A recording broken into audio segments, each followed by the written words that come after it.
Olá, boa tarde. Você acompanha agora notícias do Brasil e do mundo desta quinta-feira, 23 de março. Pouco antes de completar 100 dias de governo, a criação surpresa de um imposto sobre a exportação de petróleo no Brasil gerou muito ruído no mercado. Repsol, Total Energies, Shell, Equinor e Galp recorreram à justiça depois que o governo decidiu no final de fevereiro estabelecer um novo imposto de 9,2% sobre as exportações de petróleo. A tarifa válida entre março e junho foi anunciada no mesmo dia em que o ministro da Fazenda, Fernando Haddad, anunciou a retomada parcial da cobrança dos impostos federais sobre gasolina e diesel. O Brasil é o nono maior produtor mundial de petróleo, com uma média de 3 milhões e 20 mil barris de petróleo por dia. 3 dias antes do presidente Luiz Inácio Lula da Silva embarcar para a China, o país asiático suspendeu o embargo à carne bovina do Brasil. A suspensão acontece um mês após a suspensão comercial por causa de um caso de vaca louca no norte do país. As exportações de carne bovina para a China estavam suspensas pelo Brasil desde 22 de fevereiro, quando foi confirmado um caso de mal da vaca louca em uma fazenda do sudeste do Pará. E agora o ministro da Agricultura, Carlos Fávaro, informou que o governo chinês suspendeu o embargo à importação de carne bovina produzida no Brasil. A decisão acontece 3 dias antes do presidente Lula embarcar para Pequim, onde deve se encontrar com Xi Jinping para discutir, entre outros temas, avanços na pauta comercial entre os dois países. Além da China, países como a Tailândia, Irã e Jordânia também suspenderam as importações do produto de todo o Brasil. E a Rússia apresentou um embargo parcial, apenas a carne exportada do Pará. No caso da China, o próprio Brasil já havia suspendido as exportações por conta própria, em razão desse caso isolado.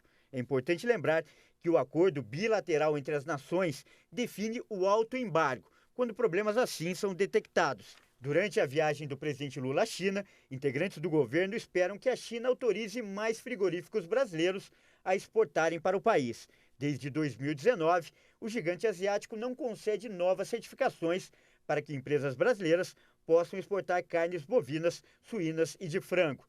De 1º de janeiro até 20 de março deste ano, o Brasil já exportou 380 mil toneladas de carne bovina para outros países. Em 2022, o consolidado do primeiro trimestre apresentou números mais robustos para o segmento. Ao todo, foram 465 mil toneladas enviadas para o exterior. O governo britânico afirmou nesta quinta-feira não ter conhecimento de nenhuma mudança de planos sobre a visita de Charles III a Paris, em meio à onda de protestos generalizados na capital francesa contra a reforma da Previdência. A capital francesa tem enfrentado uma grande onda de manifestações contrárias à reforma da Previdência. O rei britânico fará uma visita de Estado à França a partir de domingo, que provavelmente será alterada devido às greves e protestos. Os sindicatos franceses mobilizados contra a reforma previdenciária já anunciaram que a visita real está na mira. O Palácio de Buckingham disse monitorar de perto a situação. A viagem é a primeira do monarca ao exterior desde que assumiu o trono em setembro do ano passado, após a morte da rainha Elizabeth II.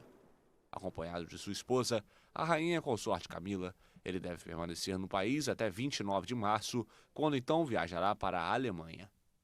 Está previsto que Charles III assista a uma cerimônia no Arco do Triunfo com o presidente francês Emmanuel Macron e compareça a um banquete no Palácio de Versalhes, perto de Paris. A China acusou os Estados Unidos nesta quinta-feira de entrarem ilegalmente em seu território marítimo, utilizando um navio militar. Já autoridades dos Estados Unidos disseram que estavam apenas realizando operações de rotina. A informação foi confirmada pelo exército chinês por meio de um comunicado. Segundo as forças chinesas, um navio destroyer de mísseis guiados entrou nas águas do Mar Sul, minando a paz e a estabilidade da rota marítima. Um porta-voz militar da China também disse que as forças estarão em alerta e tomarão todas as medidas necessárias para resguardar a soberania e segurança nacional da China. Já a Marinha dos Estados Unidos informou que a tripulação estava realizando operações de rotina e que o navio não foi expulso do Mar do Sul pela China. O país ainda informou que vai continuar a voar, navegar e operar até onde a lei internacional permitir. Uma boa notícia para o meio ambiente brasileiro. A Noruega reforçou seu apoio ao Fundo de Financiamento Internacional para proteger a Amazônia. O país vai ajudar o Brasil a buscar novos doadores. O ministro do Meio Ambiente da Noruega, Espen Aida, esteve em Brasília, onde se reuniu com a ministra do Meio Ambiente, Marina Silva. Os dois ministros divulgaram uma declaração conjunta na qual reafirmaram a parceria bilateral em clima e florestas, iniciada em 2008, com o lançamento do Fundo Amazônia pelo Brasil e da Iniciativa Internacional para o Clima e Florestas, pela Noruega. Espen reforçou seu apoio ao Fundo de Financiamento Internacional para proteger a Amazônia. Além disso, afirmou que a Noruega ajudará o Brasil a buscar novos doadores. Continuamos com nosso próprio apoio e também estamos tentando mobilizar outros doadores, porque achamos que esse tem sido um modelo de muito sucesso para o Brasil, para nós e para outros países que gostariam de aprender com essa experiência. E, obviamente, que o nosso objetivo é de ampliarmos essas doações. Agora, nós já temos, além da Noruega, a Alemanha, nós já temos, além da Alemanha, um compromisso dos Estados Unidos, uma sinalização de países como Espanha, como a França e a própria União Europeia. A Noruega aporta mais de 90% dos recursos do Fundo Amazônia, destinado a financiar projetos de preservação ambiental na floresta. E ainda falando sobre questões ambientais, uma exposição na África do Sul expõe os danos causados pelo ser humano à natureza. Radicado no país há 32 anos, o artista nova-iorquino é conhecido por suas obras. De acordo com Bellan, a mostra tem o objetivo de expor a relação antagônica entre o homem e a natureza, focando principalmente nos danos causados à fauna africana. Se olharmos para a história da humanidade, é apenas a destruição da natureza. Essa é a história da humanidade. Segundo informações do Fundo Mundial para a Natureza, o número de animais que vivem na natureza selvagem no continente africano caiu 66% desde 1970. Além disso, rinocerontes, pangolins e inúmeras outras espécies correm risco de extinção. A mostra começa com a Era de Ouro da caça na África, a partir do século XIX, que foi, de acordo com Bellan, o início do problema.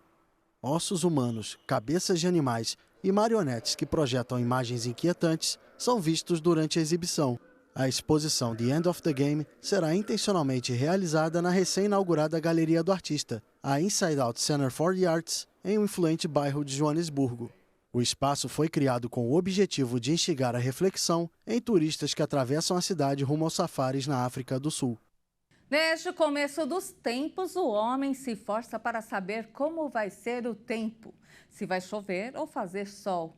Até na Bíblia tem um relato de meteorologia, não é mesmo?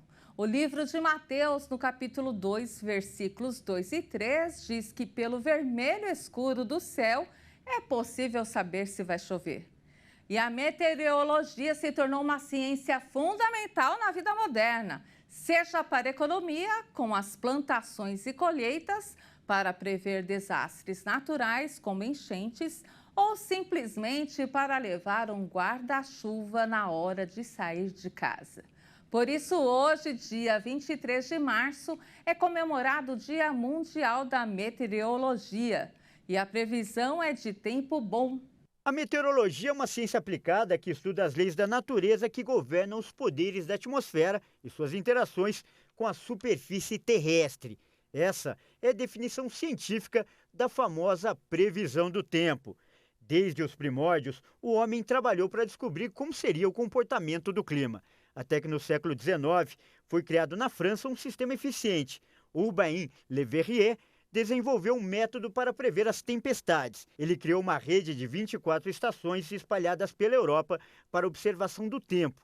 Era o início da meteorologia, que ganhou tanta importância para a vida moderna que hoje tem até um dia para ser lembrada. O dia 23 de março é o Dia Mundial dessa ciência E para marcar a data, o secretário-geral da ONU, Antônio Guterres, divulgou um alerta sobre os efeitos das mudanças climáticas no mundo e como a meteorologia pode ajudar o planeta a se preparar para o futuro. Afinal, faça chuva, faça sol, sempre podemos contar com esse trabalho. Para a meteorologia, não tem tempo ruim. E essa edição fica por aqui. Você acompanha mais informações logo mais às 5 da tarde com Beatriz do Vale. Tenha um excelente final de tarde.